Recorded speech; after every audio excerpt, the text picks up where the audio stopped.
Some disturbing news coming out of the Southern Baptist Convention tonight. We are learning claims of sex abuse involving clergy and other members of the church went ignored over the past 2 decades.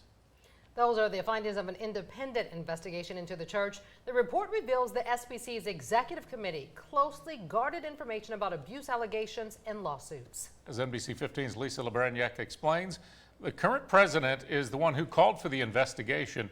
He lives right here in Saraland. It's painful. It's extremely painful. Ed Litton is not only the pastor of Redemption Baptist Church in Saraland, he's also the president of the Southern Baptist Convention. There's SBC churches in all 50 states with roughly 14 million members. We're serious about dealing with this issue.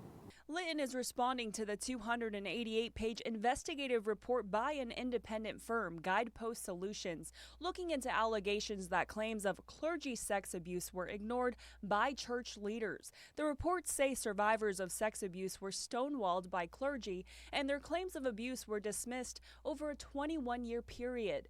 It says those survivors repeatedly contacted the SBC's executive committee to report child molesters and other abusers who were in the pulpit or employed as church staff, making phone calls, mailing letters, sending emails, holding rallies, everything, but met time and time again with resistance and sometimes hostility. And it's a difficult thing, and it's a difficult issue to face in a church or anywhere else.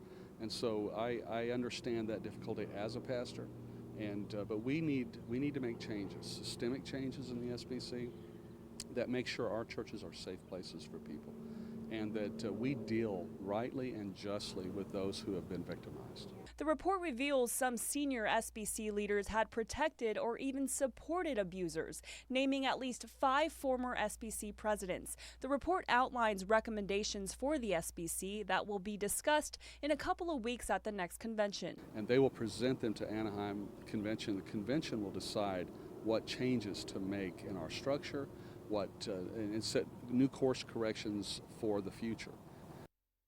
Litton also tells us he is not seeking a second term. He says someone new will eventually take his place and be tasked with making sure changes are made within the SBC.